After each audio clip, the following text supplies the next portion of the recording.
Kasih ibu sepanjang masa pada anaknya, seorang ibu yang sudah lanjut usia memilih memaafkan perbuatan putra kandungnya yang mengancam membunuh dirinya karena tidak diberi uang. Perkara pelaku sebenarnya adalah sudah diserahkan ke kejaksaan, namun korban memohon tuntutan tersebut dihentikan dengan kesepakatan damai. Karena durhaka bang pada orang tua, ya bang. Janji demi Allah. Oke. Nah, kalau kamu sudah yang itu, kamu betul-betul minta maaf sama ibumu ya. Iya bang. Jangan diulangi lagi ya. Insyaallah bang. Nah, mana penjelasan? Betul. Husni Ramadan bersujud dan memohon ampun pada ibu kandungnya Saribanun Aisyah di Gedung Kejaksaan Negeri Aceh Tenggara, Aceh.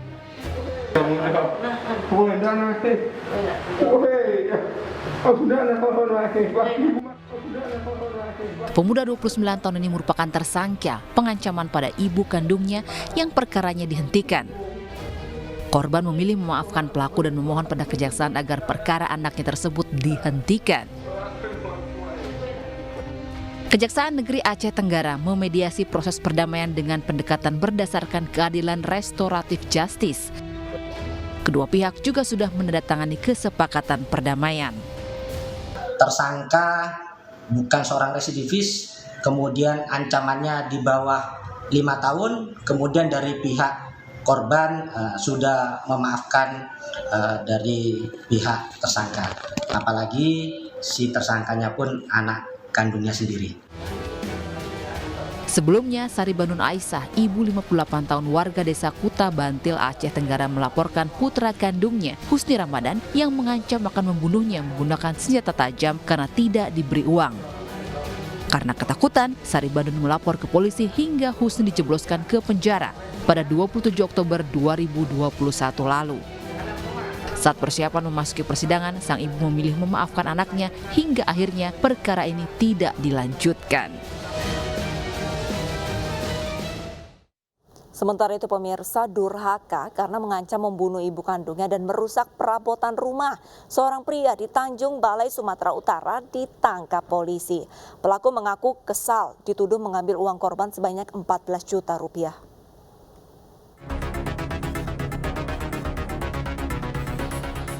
Pria berinisial HP berusia 36 tahun ini hanya pasrah dan menyesali perbuatannya setelah ditetapkan menjadi tersangka oleh Kepolisian Resort Tanjung Balai, Sumatera Utara. Tersangka ditangkap petugas setelah dilaporkan keluarganya sendiri, yakni ibunya yang tinggal di Jalan FL Tobing, Kota Tanjung Balai, Sumatera Utara, karena diduga mengancam akan membunuh dan perusakan. Kasus anak dan ibu ini berawal saat HP selama 3 hari merusak rumahnya dan televisi dengan kayu. Tidak hanya itu, pelaku mengancam akan membunuh ibu kandungnya. Takut dengan ancaman anaknya, korban melapor ke polisi. Perbuatan pelaku terhadap ibunya lantaran kesal dituding mencuri uang korban sebanyak 14 juta rupiah. Ia berdalih mengancam ibunya hanya untuk menakut-nakuti saja. Jadi kamu rusak barang-barang itu kenapa? Gara-gara dibilang mama pulangnya aku mengambil pak. Datang aku bilang tidak mau bilang. Jadi kenapa alasan kamu bunuh mamamu? Anak-anak saya gitu pak. Anak-anakku gitu. Si tersangka dicurigai oleh ibunya telah mencuri uang ibunya sebesar 14 juta. Merasa tidak diterima dicurigai, tersangka dalam kurun waktu 3 hari selalu melakukan pengerusakan dan pengancaman bunuh terhadap ibunya. Adapun alat yang digunakan tersangka untuk melakukan pengerusakan adalah sebatang kayu dan sebuah batu. Akibat perbuatannya, tersangka mendekam di sel tahanan Mapolres Tanjung Balai dan terancam hukuman minimal 5 tahun kurungan penjara.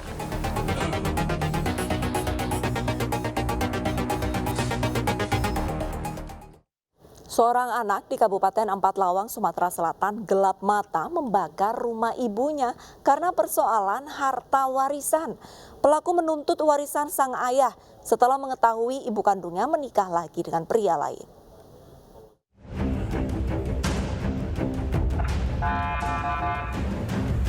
Seorang pemuda di kota Pontianak, Kalimantan Barat tega membakar rumah ibunya sendiri karena tidak diperbolehkan untuk menjual rumah warisan.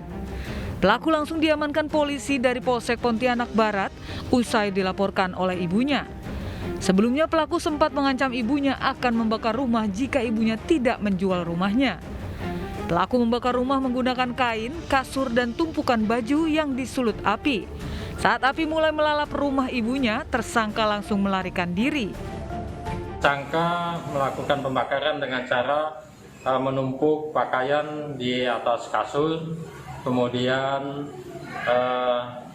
kursi plastik dan kursi kayu. Kemudian pakaian yang ada di situ disulut dengan korek api gas. Setelah api membesar, kemudian tersangka meninggalkan rumah tersebut. Untuk mempertanggungjawabkan perbuatannya, pelaku dikenakan dengan pasal 187 KUHP tentang perbuatan yang disengaja sehingga mengakibatkan kebakaran dengan ancaman hukuman 3 tahun penjara. Seorang ibu di Serdang Bedagai, Sumatera Utara melaporkan anak lelakinya ke kantor polisi. Hal ini dilakukan karena sang anak sering menganiaya dirinya. Pelaku berdalih cemburu karena merasa ibunya lebih sayang kakak-kakaknya.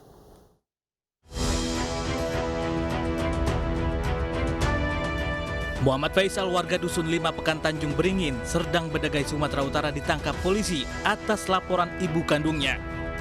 Menurut orang tuanya, pemuda lajang dan pengangguran ini sering memancing pertengkaran di rumah yang berujung dengan penganiayaan. Puncaknya pada 22 Desember 2021, saat bertengkar dengan kakak perempuannya, pelaku melakukan kekerasan kepada ibunya yang berusaha melerai. Kepada petugas, pelaku berdalih merasa kesal kepada ibunya yang dinilai lebih menyayangi kakak-kakaknya. Karena saya sakit, saya nggak apa di orang tua saya anak tiri bilang nggak disayang itu. Iya betul. Menurutmu sama siapa yang sayangnya? Cuma 2 orang tuh aja sayangnya. Orang itu siapa? Abang saya sama dengan kakak saya. Si Muhammad Faisal ini sering membuat keributan di rumah. Contohnya mengatai kakak-kakak kandungnya, lonte, dan lain sebagainya. Kemudian karena terucap hal tersebut, orang tuanya marah dan menegur si tersangka. Namun tersangka tidak terima, kemudian mencekek, lalu mendorong ibunya hingga terbentur kepalanya di lantai. Faisal diancam pasal 351 KUH pidana dengan ancaman hukuman 4 tahun penjara. Di Pontianak, Kalimantan Barat, pemirsa, seorang pria membunuh ibu tiri dan menganiaya adiknya hingga terluka. Pelaku diduga tega menganiaya kedua korban lantaran ketahuan hendak merudak paksa keponakannya dan kesal hanya diberi pinjaman uang senilai Rp50.000.